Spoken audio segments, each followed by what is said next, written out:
Maharashtra bulletin, आपला महाराष्ट्र, आपली बातमी।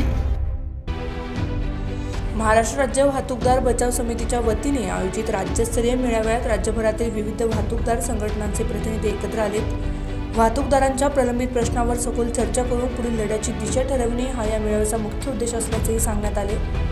बैठकीत 15 ते 20 वर्षांवरील वाहनांवर आकारण्यात येणाऱ्या वाढीव फिटनेस फीच्या मुद्द्यावर नाराजी व्यक्त करण्यात आली। फिटनेस सेंटरमधील कथित भ्रष्टाचार तसेच ऑटोमेटेड टेस्टिंग सेंटरच्या कार्यपद्धतींबाबत स्पष्ट भूमिका घेण्याचा निर्धार पदाधिकाऱ्यांनी केला आहे।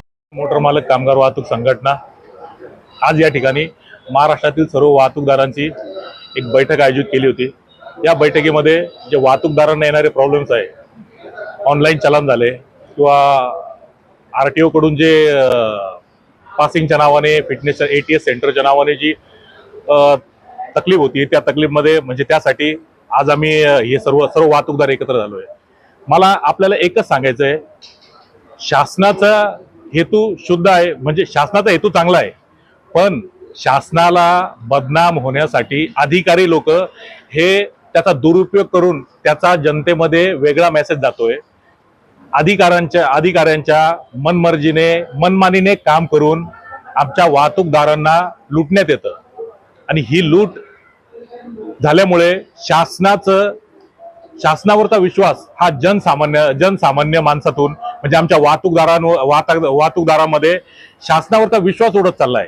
कुठेतरी शासनाने याची दखल घ्यावी आणि अधिकाऱ्यावर वचक ठेवावे।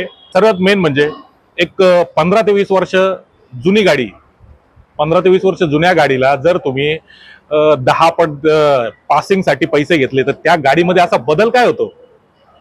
तुम्हाला गाड्यांचे पेपर क्लिअर ठेवायचे आहेत, पण त्यासाठी आम्ही वाहतूकदार सक्षम पण पाहिजे। आणि आज तुम्ही जर बघितलं, नवीन गाडी घेणारे सिंगल मोटर मालक नाही, 15-20 वर्षाची गाडी ज्याची असती तो सिंगल मोटर मालक आहे।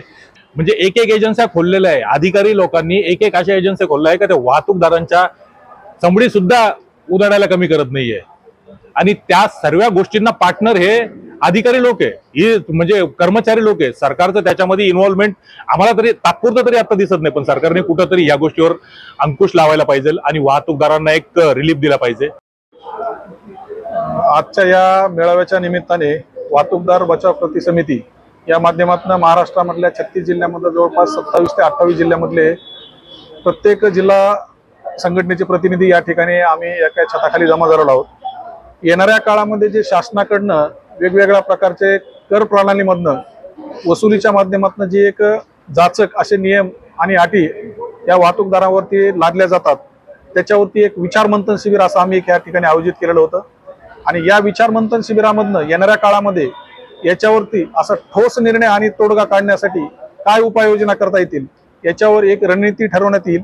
आणि येणाऱ्या काळामध्ये प्रशासकीय यंत्रणेला आणि संविधानिक पद्धतीने ते टिकेल अशा पद्धतीचं एक आंदोलनाची दिशा आम्ही येणाऱ्या काळामध्ये ठरवणार आहोत। आणि त्या पद्धतीने मुंबईमध्ये असो, नाशिकमध्ये असो, या विभागीय कार्यालयामध्ये कुठल्याही ठिकाणी असो, व्यापक अशा पद्धतीचं एक आमचं आंदोलन आम्ही उभा करण्याचा एक प्रयत्न करत आहोत। आणि त्या आंदोलनामधनं शासनाला आमच्यावर होणाऱ्या जाचक अन्यायकारक अशा निर्बंध अटीबद्दल विचार करण्यासाठी आम्ही प्रवृत्त करणार आहोत।